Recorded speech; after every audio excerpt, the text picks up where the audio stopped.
Поделюсь с вами моим любимым местом для отдыха. Деревня рядом с большим водохранилищем среди гор, в 3 часах езды от Гонжоу. Приехал я под вечер и решил заночевать в машине, устроив пикник. На второй день я переместился в деревянный домик с верандой и видом на само водохранилище.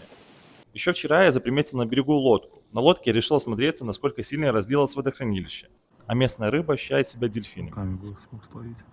Из-за сезона дождей появился водопад. Гуляя вдоль озера, нашел классное место для остановки с палаткой для следующего раза.